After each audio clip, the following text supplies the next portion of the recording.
Please notice that our holiness is the direct result of Jesus living in us and through us by His Spirit. We're only holy because we're born of God.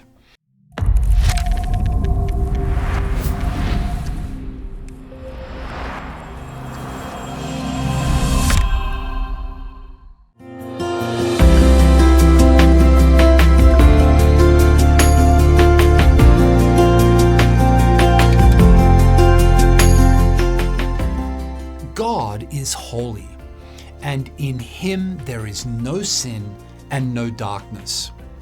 This is one of the most commonly named attributes of God in the Bible. In both Testaments, God is repeatedly described as being holy. God says in Leviticus, "Speak to all the congregation of the people of Israel and say to them, 'You shall be holy, for I, the Lord your God, am holy.'"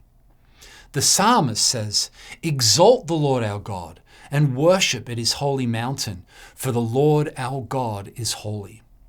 And Isaiah describes the seraphim calling to one another, "Holy, holy, holy is the Lord of hosts. The whole earth is full of His glory." Isaiah 6 is the only place in the Bible where the seraphim are specifically named. For all eternity, they constantly cry, "Holy, holy, holy is the Lord of hosts. The whole earth is full of His glory." God is so infinitely, perfectly holy that He deserves this. The Hebrew word for holy is kadosh. It has two broad senses. First, it means consecrated or separated. God is holy in the sense of His being separate and other than. He's completely different from everyone and everything else. He is eternal, infinite, uncreated spirit.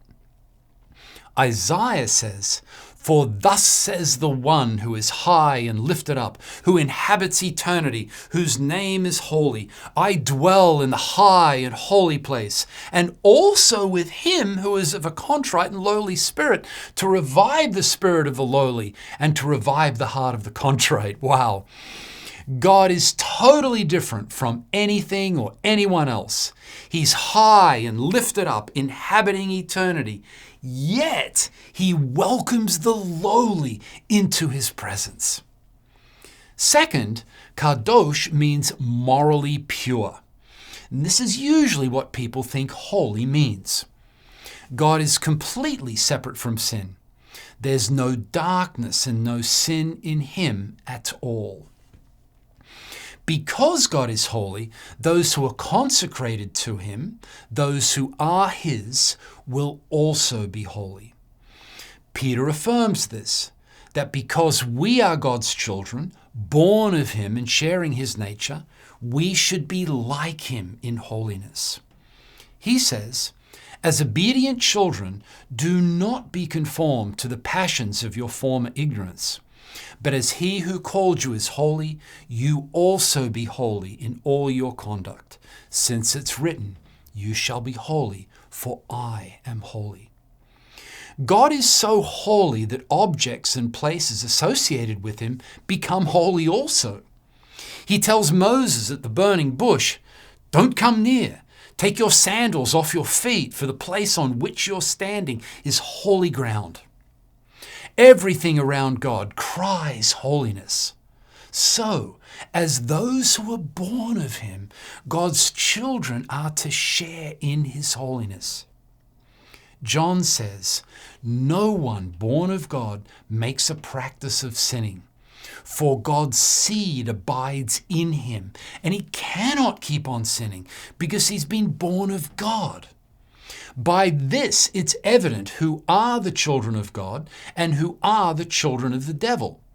Whoever does not practice righteousness is not of God, nor is the one who does not love his brother."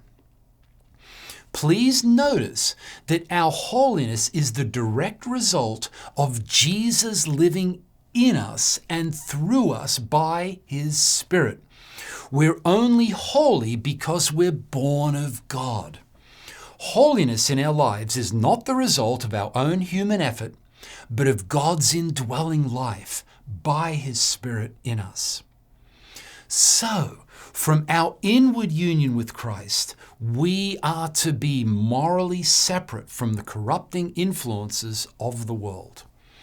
Paul exhorts the Romans this way: "Therefore I urge you, brothers and sisters, in view of God's mercy, to offer your bodies as a living sacrifice, holy and pleasing to God. This is your true and proper worship." As we daily walk in union with Christ, looking at Him, surrendering to Him, He will change us more and more into His own holy image.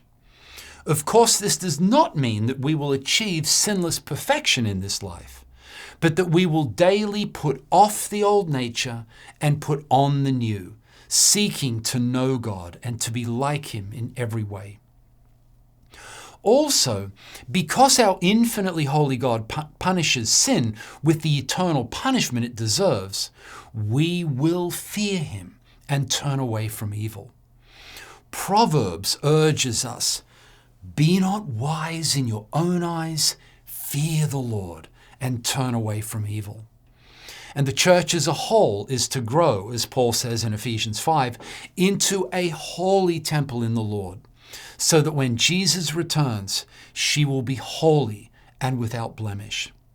And after that, everything on the earth will be holy to the Lord. Zechariah prophesies this. "And on that day there shall be inscribed on the bells of the horses, Holy to the Lord. And the pots in the house of the Lord shall be as the pots before the altar. And every pot in Jerusalem and Judea shall be holy to the Lord of hosts." Everything will be separated from sin and set apart to the holy service of our holy God for all eternity. We look forward to that day. Thank you for watching. Subscribe to our channel for more teaching videos like this. For more information about LeaderSource, please visit our website, www.leadersource.org.